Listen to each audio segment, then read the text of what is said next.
Assalamu alaikum everyone.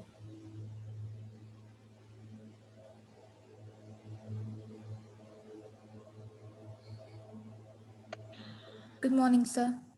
Morning.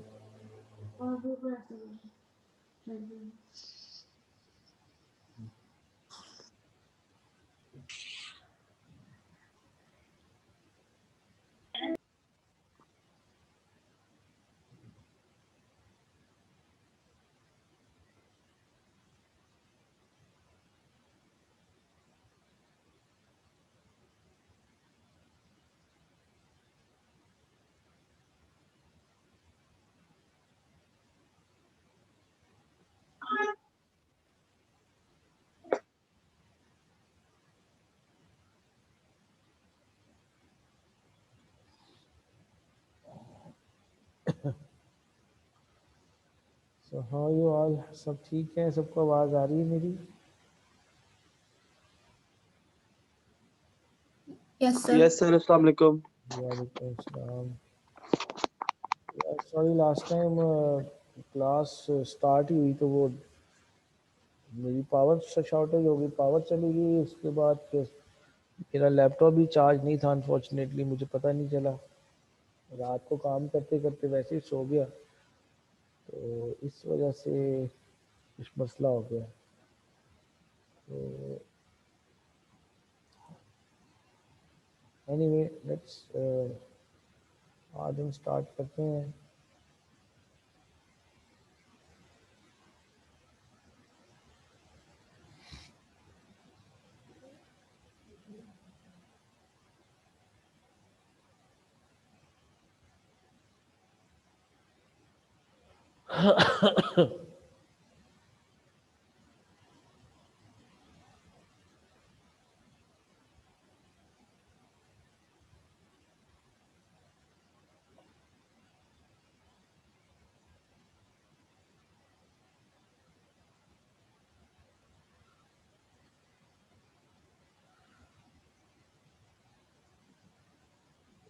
Okay.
Okay जी, कुछ लोग आ गए हैं तो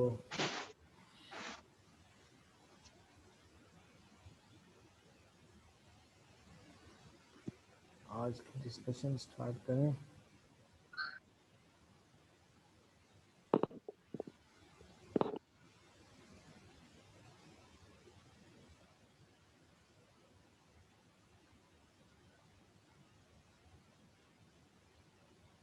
ओके.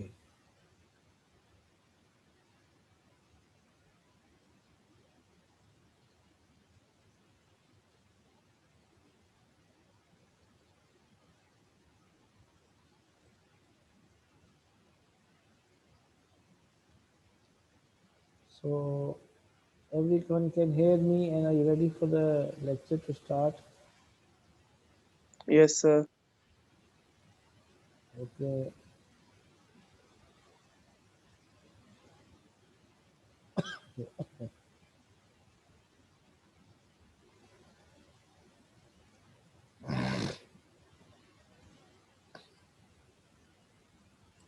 So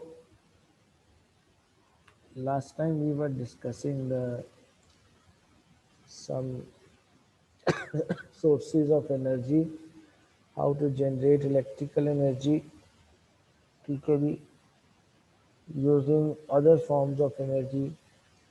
तो वो मैंने लास्ट टॉपिक आपको बताया था, मैंने मैसेज भी किया था कि वो जो रिमेनिंग पार्ट था उसका ये, जैसे कि वेव पावर है, जियो थर्मल एनर्जी, सोलर पावर वगैरह, ये आप लोगों ने पढ़ा है। बड़ी कॉमन सोर्सेज ऑफ एनर्जी है, आप सबको पता है।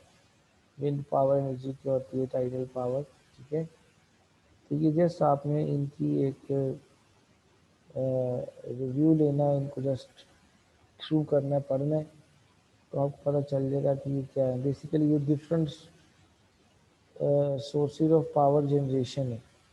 आप सबको पता है आजकल के ज़माने में सोलर पावर कितनी इम्पोर्टेंट है, जियो थर्मल एनर्जी कितनी इम्पोर्टेंट है। ये हम अर्थ से लेते हैं, डीप बीनीथ अर्थ हमें पता है कि बहुत सारी heat energy in the form of molten lava मौजूद है, तो उसको हम यूटिलाइज करते हैं स्टीम बनाने के लिए, और स्टीम से आगे फिर टरबाइन चलाते हैं और उससे इलेक्ट्रिसिटी जनरेट होती है, ठीक है जी। तो ये कुछ power common sources of power हैं जो कि आप लोगों ने सुने हुए हैं, पढ़े हुए हैं, कोई इसमें मसला नहीं है, तो भी ऐसे ही है। Hello, Yes, sir. Yes, sir. आपने इसको पढ़ लेना, ये जस्ट जस्ट लाइक रीडिंग है, nothing else. Okay, sir. They will start with some basic ideas of electric circuits and electric charge. First of all, we need to know what is electric charge.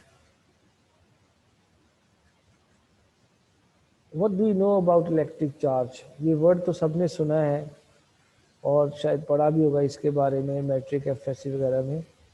तो charge होता क्या है? Can someone please in his or her own words what is Excuse me, sir. Ji ji Sir, can you please add Ahmed? He's in the waiting room. he is in the waiting room. Okay, let me check.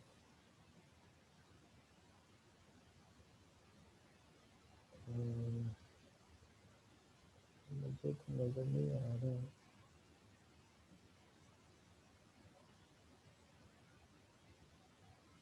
एक second,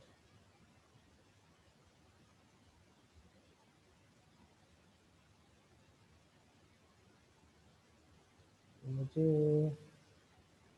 okay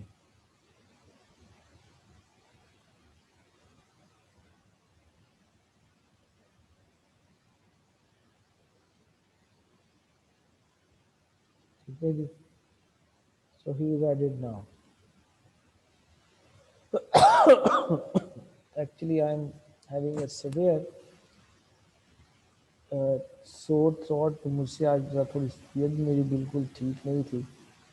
मैंने फिर भी class आपके लिए कि यार last time miss हो गई थी, मुझे बोलने में भी मसला हो रहा है, मेरा गला ख़राब हुआ है, आपको फील हो रहा होगा कि मैं बहुत लाउड बोल नहीं पा रहा, रियली पेनफुल। ओके जी, तो क्या मैं बता रहा था कि electric charge, what is your concept of electric charge?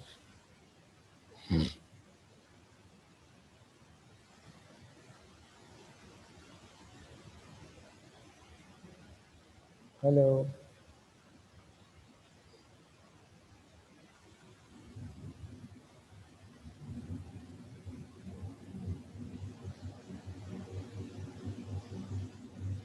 everyone is silent now.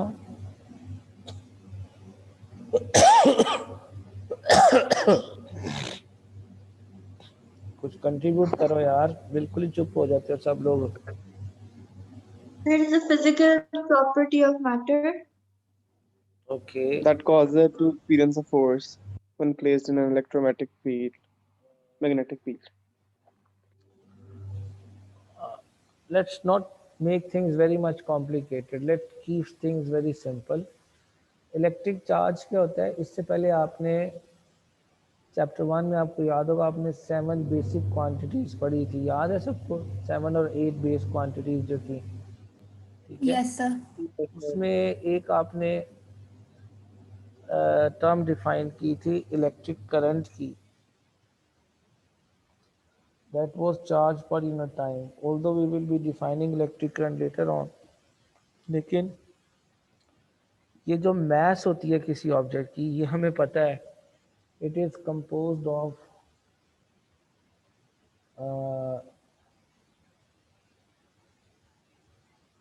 atoms. Atoms. Mass is composed of atoms. Atoms क्या होते हैं? The tiniest particles which comprise, जो कि एटम से मिलकर क्या बनते हैं?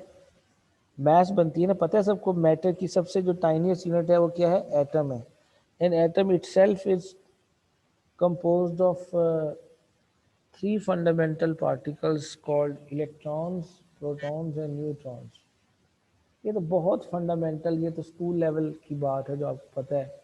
Electrons are naturally negatively charged particles and protons are basically positively charged particles and neutrons are neutral, they have no charge.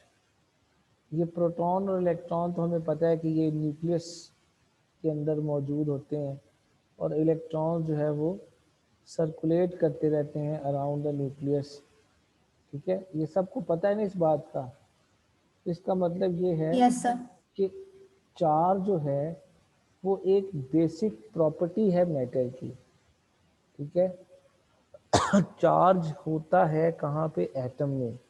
और जहाँ एटम है और हर चीज़, तो हमें पता है कि matter is composed of atoms, everything is made up of matter, so it means charge is basically an intrinsic property of matter.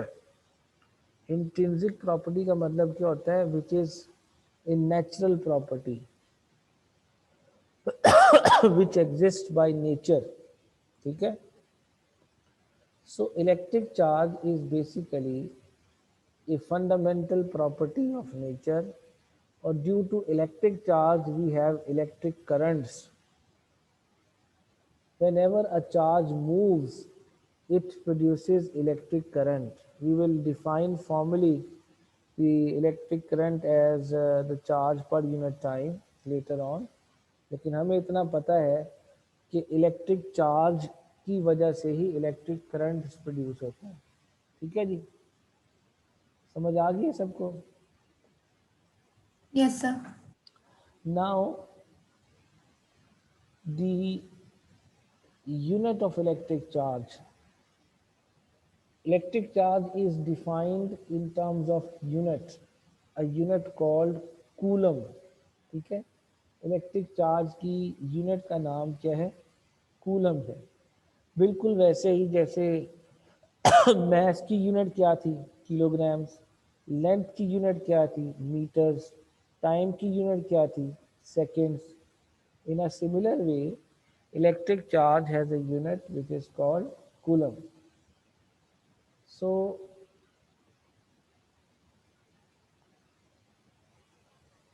coulomb, it is used as a measure of charge in electrostatics, and it is in fact defined by considering, I'm reading this line, considering the size of the current measured in a wire through which 1 coulomb charge flows every second. So it says 1 coulomb is that charge passing through a given point in 1 second when a current of 1 ampere is flowing. ये हमने definition की है 1 coulomb charge की। क्यों भाई?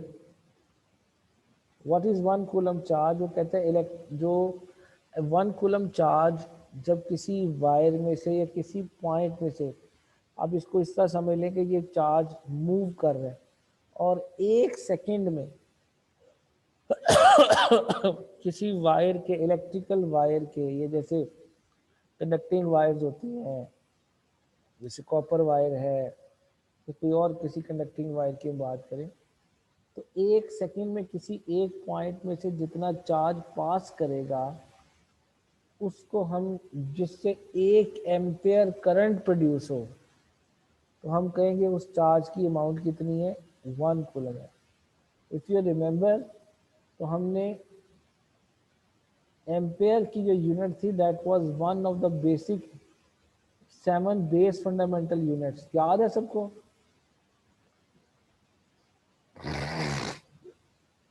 Yes, sir. सबको याद होनी चाहिए। जो हमने फर्स्ट चैप्टर में 7 बेस क्वांटिटीज पढ़ी थी, उनमें से one of the quantities were electric current with units of ampere. So 1 ampere is the amount of current which flows through a point in 1 second if a charge of 1 coulomb flows through that point in that second. ठीक है, तो उसी से हम define कर रहे हैं 1 coulomb को। 1 coulomb is the amount of charge passing a given point in 1 second when a current of 1 ampere is flowing. वो कहता है कि or more practically the amount of charge flowing in a given time is the product of the current and the time. ठीक है, is the product of a current and time.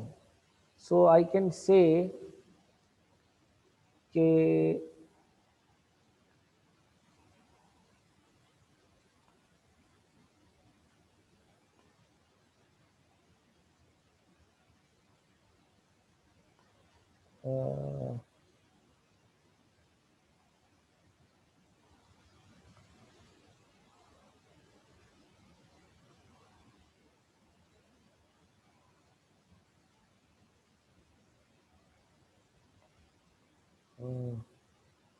where I can draw it.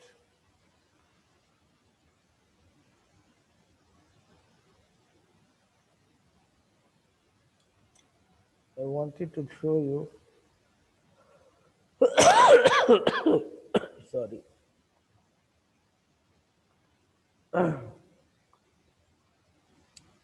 Where I can write something.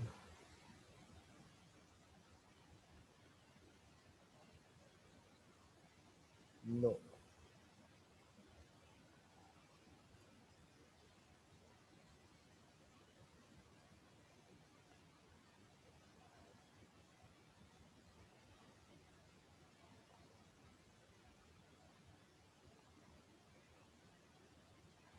Okay, so basically this is the definition of 1 coulomb charge. अगर 1 coulomb charge हम कहते हैं कि किसी point में से flow कर रहा है 1 सेकंड में, जिससे 1 एम्पियर करंट प्रोड्यूस हो रहा है। ठीक है, 1 एम्पियर करंट प्रोड्यूस करने के लिए 1 सेकंड में किसी पॉइंट से जितना चार्ज फ्लो करता है उसे हम क्या कहते हैं, 1 कूलम चार्ज। ठीक है जी, समझ आ गई है सबको definition? Hello,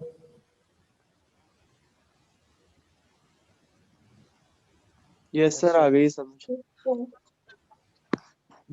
this class is sometimes goes absolutely dead silent. I want, because we are not physically engaged, मतलब हम आमने सामने बैठ के क्लास नहीं ले रहे, तो मुझे कुछ थोड़ा सा साथ फीडबैक देते रहा करें कि आप लोगों को कुछ पल्ले भी पड़ रहा है कि नहीं पड़ रहा। ठीक है, अब मजबूरी ये है कि आपको वरना बंदा बोर्ड पे सब कुछ लिख लुखा के कुछ इजीली समझा सकता है, लेकिन इसमें थोड़ा सा रिस्ट्रिक्शंस हैं। ठीक है जी, ओके सर। अब देखिए Yes, sir. एक इलेक्ट्रॉन जो है ये सबसे टाइनीएस्ट पार्टिकल होता है। एक इलेक्ट्रॉन के ऊपर जितना चार्ज होता है वो कितना होता है जी? Charge on a electron is very small, it is negative 1.6 10 to the power negative 19 coulombs.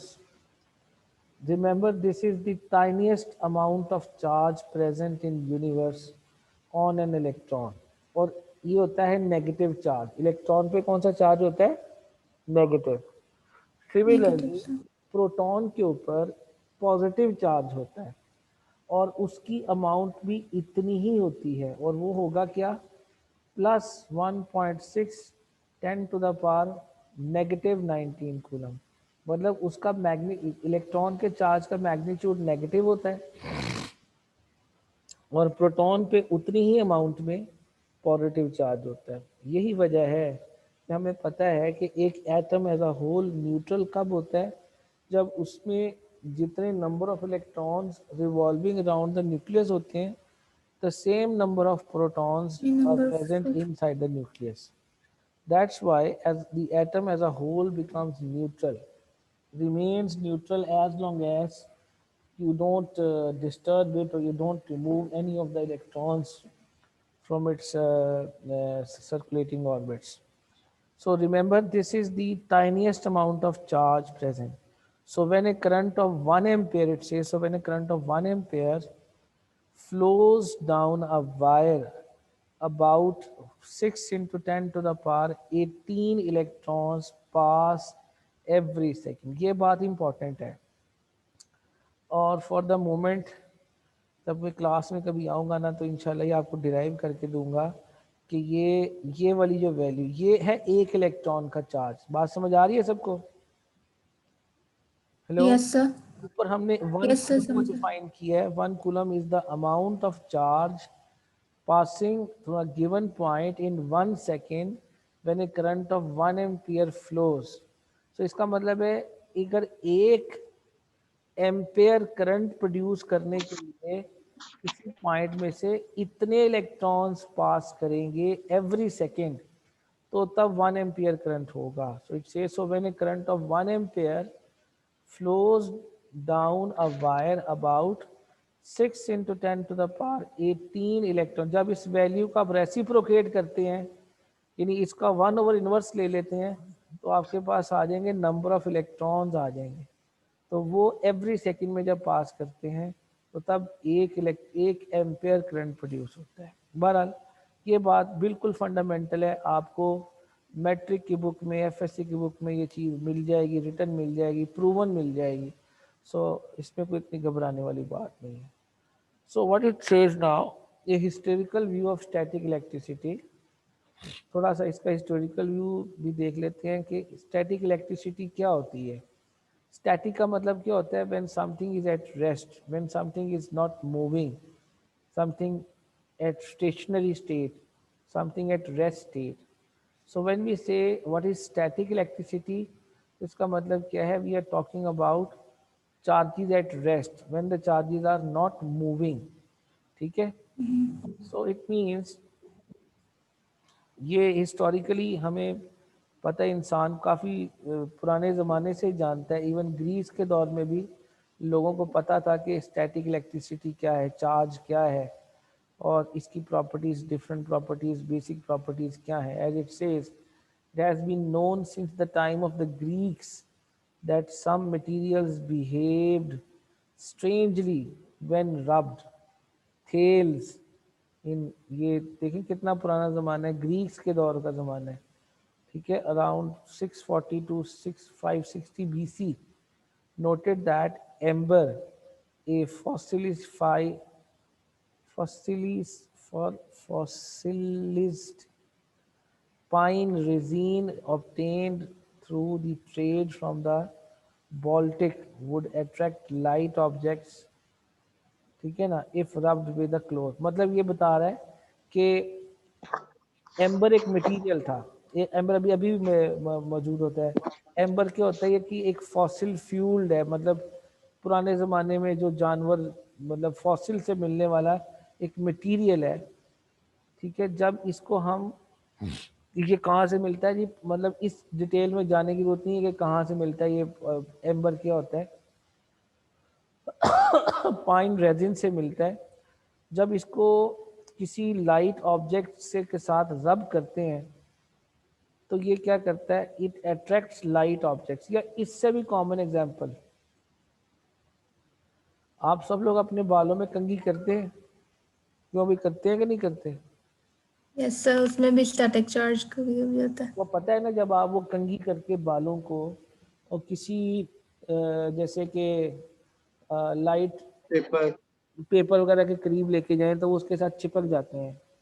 या Yes, वैसे sir. भी आप अपने बालों में कहीं करने के बाद अगर आप अपने बाजू के बालों के साथ वो लेके जाएंगे तो वो बाजू के बाल खड़े हो जाएंगे। किया कभी ऐसे जादू आपने? तो बलून से भी रब Yes, sir. करके तो Yes. करें तो बलून से भी रब करके ऐसे होता है। हम बचपन में इसको जादू समझते थे कि यार ये तो बहुत बड़ा मैजिक है कोई, ठीक है। Same, sir. तो सेम हर बच्चा यही समझता है। तो असल में होता क्या है, this is all game of static electricity. तो इससे ये पता चल रहा है कि जब एक जो फ्रिक्शन की वजह से, इंपॉर्टेंट बात क्या है, that friction when you rub two objects against each other what you are doing friction, ठीक है ना। फ्रिक्शन की वजह से एक अनचार्ज बॉडी को चार्ज किया जा सकता है। Cutting the long story short, ठीक है ना। सो इसका मतलब ये है कि if rubbed with a cloth today party tricks include picking up pieces of paper with a plastic comb, ठीक है, which has been rubbed vigorously with a woolen jumper। सबको पता है, वही एग्जांपल हम दे रहे थे। सो इसका मतलब ये है कि हमें ये पता चलता है कि अगर हम एक ऑब्जेक्ट को दूसरे ऑब्जेक्ट के साथ रब करें तो उनमें कुछ स्टैटिक इलेक्ट्रिसिटी की वजह से चार्ज ट्रांसफर होता है एक ऑब्जेक्ट से दूसरे ऑब्जेक्ट में। जैसे कि नीचे फिगर में देखें, can you see this figure? Yes sir. है ना, this is an ebonite rod. एक मटेरियल होता है एबोनाइट का। अगर आप उसको वूल के साथ रब करते हैं, ऊनी कपड़े के साथ रब करते हैं, ebonite and glass rods can be charge by rubbing with a cloth, ठीक है। ये एक एबोनाइट रॉड है और ये ग्लास रॉड है। इसको आप सिल्क के साथ रगड़ रहे हैं, ठीक है ना, इसको से रब कर रहे हैं, और एबोनाइट रॉड को आप वूल के साथ रब कर रहे हैं। When you rub these two, you will observe that both of these rods will get charged, ठीक है ना। Further experiment showed that suspended a thread, a pair of identically charged rods would repel each other. Rods of different materials might attract each other, but in some cases are observed to repel each other, ठीक है ना। क्या मतलब, ये कहते हैं कि अगर आप एक थोड़ा सा एक्सपेरिमेंट को एक्सटेंड करें और ये करें कि आप एक धागे की मदद से, इनको रस्सी की मदद से दोनों आइडेंटिकली चार्ज रॉड्स को सस्पेंड करें एक दूसरे के करीब, what will you observe? That both rods will repel each other. तो वो सेम चार्ज की वजह से सेम होगा ना? चार्ज की वजह से, एब्सोल्युटली। सो यहाँ से हम ये कंक्लूजन ड्रॉ करेंगे that same charges placed close to each other will always repel each other. जैसे पॉजिटिव पॉजिटिव को रिपेल करेगा और नेगेटिव नेगेटिव को रिपेल करेगा। And the other way around, when oppositely charge rods placed close to each other they showed attraction. इसका मतलब ये है कि सेम चार्जेस तो रिपेल करते हैं, लेकिन अपोजिट चार्जेस एक दूसरे को क्या करते हैं, अट्रैक्ट करते हैं। समझ आ रही है बात? Yes sir.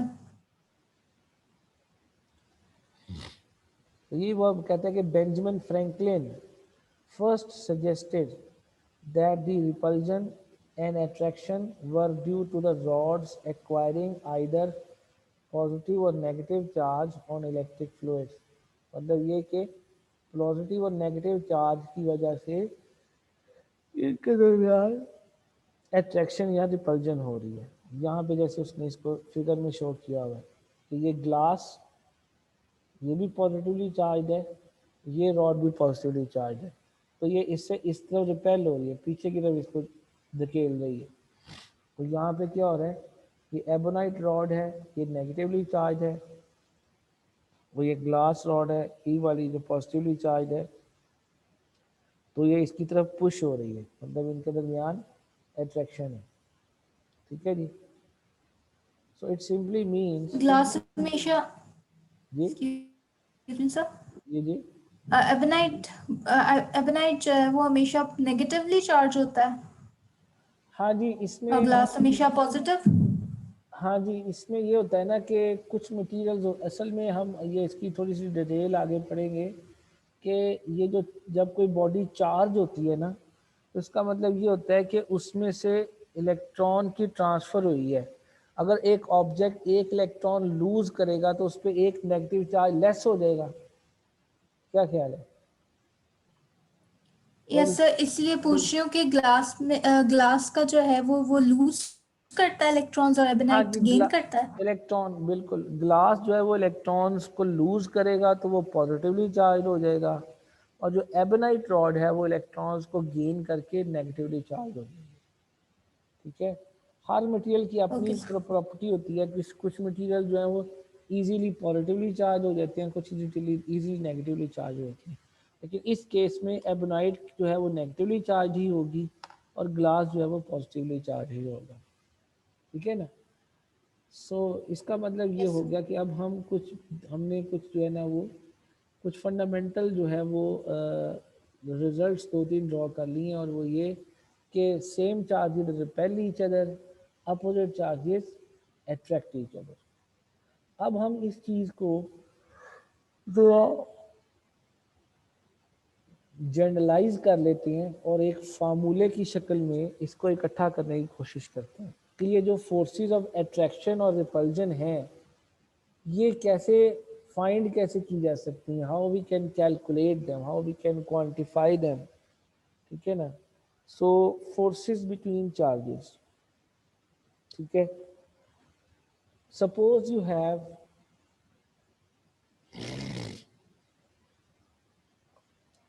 To charge spheres, ये दो सफियर्स हैं। ठीक है ना? आइडियली स्पीकिंग एक के ऊपर Q1 चार्ज है और एक के ऊपर Q2 चार्ज है।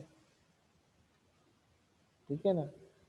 पहला क्या जी, like charges repel, unlike charges attract, ये भी हमने प्रूव किया है। So suppose you have two charges Q1 and Q2, they are separated by a distance d between them। ठीक है, तो Yes, sir. Charles de coulomb एक फ्रेंच साइंटिस्ट था, फिजिसिस्ट था। उसने ये सबसे पहले ऑब्जर्व किया और उसने कहा कि इन दोनों चार्जेस के दरमियान जो है वो फोर्सेस ऑफ अट्रैक्शन या रिपल्जन एग्जिस्ट करेंगी, और उसने कहा कि ये दोनों चार्जेस के दरमियान जो फोर्सेस ऑफ अट्रैक्शन या repulsion depending upon the nature of the charges, अब हमें पता है कि अगर ये दोनों सेम चार्जेस होंगे, Q1 भी अगर पॉजिटिव होगा Q2 भी पॉजिटिव होगा, तो ये दोनों क्या करेंगे, एक दूसरे को रिपेल करेंगे। और अगर ये Yes, Q1 sir. और Q2 अपोजिट चार्जेस होंगे, they will attract each other. बहरहाल तो कूलम ने ये कहा कि सबसे पहले forces acting between the two charges are found that the force, किस्सा हमें पता चला कि acted along a line joining the center of the, जो इन दोनों के दरमियान जो फोर्सेस हैं, कहते हैं वो किस तरह एक्ट करती हैं, on the line joining the two charges, इनके सेंटर्स, क्योंकि स्फेरिकल बॉडीज हैं, स्फेरिकल चार्जेस हैं, इनके सेंटर्स को मिलाने वाली जो लाइन होगी, जो बॉडीज जो स्ट्रेट लाइन होगी, उसके अलोंग ये फोर्सेस अट्रैक्ट करेंगी या अट्रैक्शन या रिपल्जन की फोर्सेस एक्ट करेंगी। Number 2, he said that the this force is proportional to the product of the two charges। Very, very important point। Coulomb observed that and proved that the magnitude of the force between the two charges is proportional to the product of the two charges। मतलब ये कि Q1 Q2 का जो product है उसके ये directly proportional होगी, और number 2 inversely proportional to the distance between the charges, कि इन दोनों के दरमियान जो डिस्टेंस है उसके स्क्वायर के ये इन्वर्सली प्रोपोर्शनल होंगी। यानी जितना ये डिस्टेंस ज़्यादा होता जाएगा उतनी ये फोर्सेस कम होती जाएंगी। बात समझ आ रही है सब लोगों को? Yes sir. Yes, sir. मतलब ये कि कूलम ने ये डिस्कवर किया कि दो चार्जेस के दरमियान जो फोर्स ऑफ अट्रैक्शन या रिपल्जन होती है वो डिपेंड करती है उन दोनों चार्जेस के मैग्नीट्यूड्स के ऊपर। ठीक है, the product of the magnitudes of the two charges, Q1 Q2 का जो प्रोडक्ट है, यानी ये जितने चार्जेस ज़्यादा होंगे उतनी फोर्स ऑफ अट्रैक्शन या रिपल्जन भी ज़्यादा होगी। जितनी यानी इन चार्जेस की क्वांटिटी मिकदार जितनी ज़्यादा होगी उतनी फोर्स भी ज़्यादा होगी। And the second one he said that कि द फोर्स ऑफ अट्रैक्शन और repulsion between the two charges is inversely proportional to the square of the distance between the 2 point charges. More the distance between the charges, lesser the force will be, and lesser the distance, more the force will be. क्यों भाई? Is it clear to everyone? Yes sir. So ये Coulomb's की findings थी। तो उसके बाद there is a very very important concept of what is electric field. The idea of electric field. Radar जी sir, एक रडार तक जो है वो अट्रैक्ट या रिपेल करता है, वो that is called the field, magnetic field. जी जी जिस तरह आप सब लोगों को पता है that earth has a certain gravitational field, है ना? Yes sir. मतलब अर्थ की जो ग्रेविटेशनल फील्ड है ये अनलिमिटेड नहीं है, ये लिमिटेड है। above the surface of earth, a few hundred kilometers above the surface of earth, as you move away from the surface of earth, जब जो ऊपर आप एयर में मूव करते हैं तो जो ग्रेविटेशनल पुल है अर्थ का, that remains around few hundred kilometers or maybe few thousand kilometers above the surface of earth. Beyond that there will be no gravitational pull of the earth. ऐसा ही है।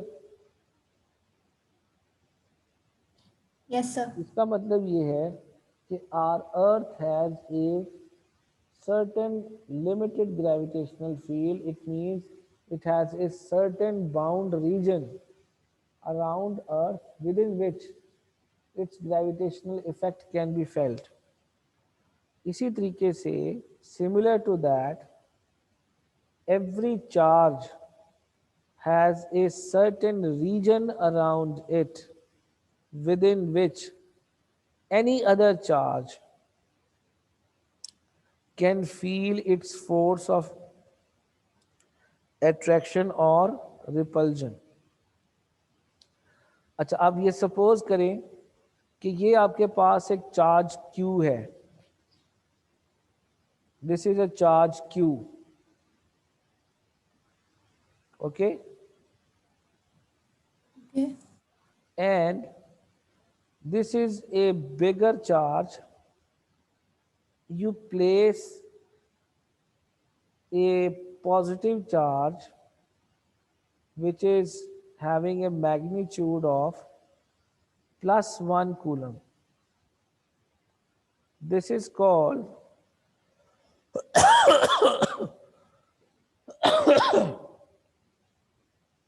this may be called as the test charge. This test charge is basically a unit positive charge. ये क्या है? एक unit positive charge है। और इसको जब मैं इस चार्ज Q के करीब रखता हूँ, यहाँ रखता हूँ, तो मैं ऑब्जर्व करता हूँ कि ये इसकी तरफ